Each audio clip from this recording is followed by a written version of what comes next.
Depuis 2006, nous organisons chaque année la Journée internationale d'action pour les droits de l'homme pour exprimer notre solidarité avec les mouvements sociaux en Colombie, au Guatemala et aux Philippines.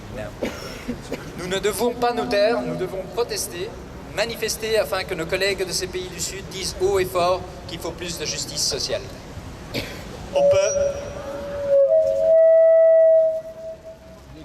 Op internationaal niveau is 2010 het jaar waarin een nieuw mensenrechtenverdrag in werking is getreden.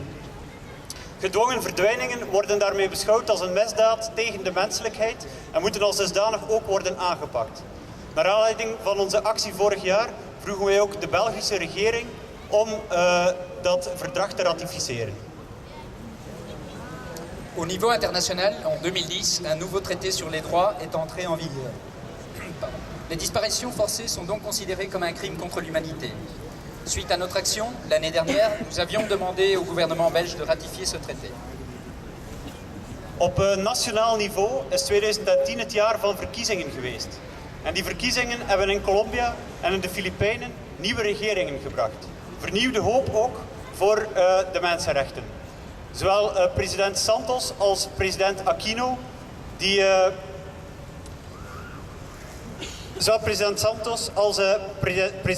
die beloofden verandering. Mensenrechten die zouden een centraal thema worden binnen hun beleid. Au niveau national, 2010 a été l'année des élections telles qu'en Colombie et aux Philippines, ce qui nous inspire un nouvel espoir pour les droits de l'homme. Les deux présidents, Aquino et Santos, ont promis des changements. En effet, les questions des droits de l'homme ont été un thème central de leur politique, leur campagne électorale. Gisteren heeft ons het nieuws bereikt dat de Morong 43 zullen worden vrijgelaten. Vorige week zijn zij in hongerstaking gegaan. De 43 Filipijnse gezondheidswerkers wilden daarmee protesteren tegen hun onwettige arrestatie eerder dit jaar en een onmenselijke behandeling in de gevangenis. Wij beschouwen hun vrijlating als een overwinning voor internationale actie en voor internationale solidariteit. Maar of 2010 ook het jaar van waarachtige verandering zal worden, dat zal nog moeten blijken. Vele anderen die blijven achter de tralies en wachten op gerechtigheid. Hier, le président Aquino a ordonné la libération des Morong 43. Il y a une semaine, ils étaient en grève de la faim. En début d'année, les 43 travailleurs de la santé philippins ont protesté contre leur arrestation illégale et leur traitement inhumain en prison. Pour nous, leur libération est une victoire pour la solidarité internationale. Mais si 2006 est aussi l'année du changement, cela reste encore à voir. Beaucoup d'autres personnes sont encore derrière les barreaux en attendant leur libération, une justice. Vandaag hebben wij mevrouw Concepción Empeño bij ons. Sinds 2006 is ze al op zoek naar haar verdwenen dochter Karen. Raymond Manialo die zag haar in een militair kamp waaruit hij zelf is ontsnapt. Hij hoorde hoe ze door militairen werd gefolterd en verkracht.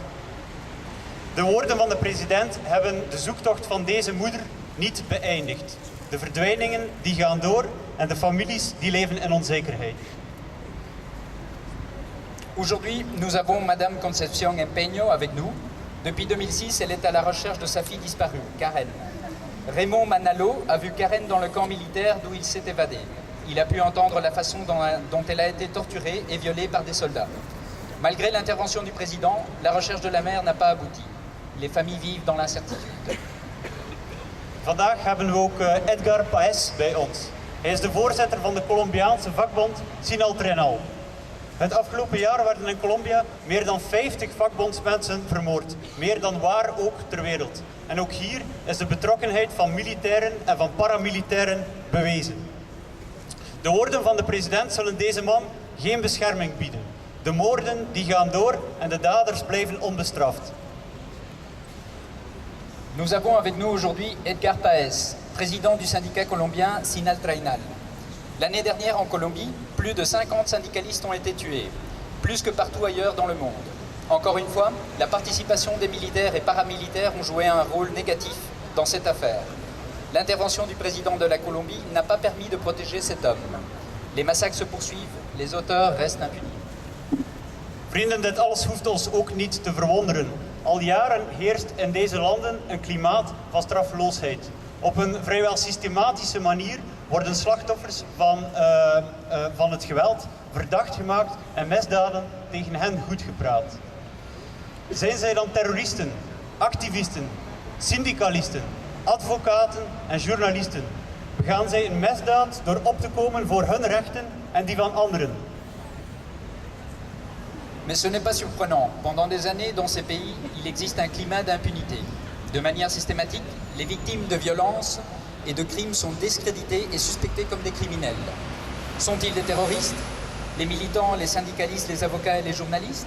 Commettent-ils un crime en défendant leurs droits et ceux des autres? Vandaag vragen wij geen woorden, maar daden.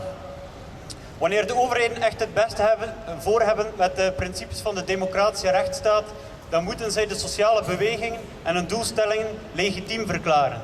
En dan moeten zij krachtdadig optreden tegen alle vormen van politiek geweld. Misdaden moeten grondig, effectief en onpartijdig worden onderzocht. En er moet gerechtigheid komen voor alle slachtoffers en hun families.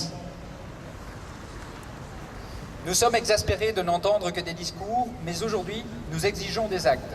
Si ces gouvernements souhaitent vraiment un vrai État démocratique, ils doivent être fermes comme toutes les formes de violence, contre toutes les formes de violence politique et légitimer la lutte des mouvements sociaux.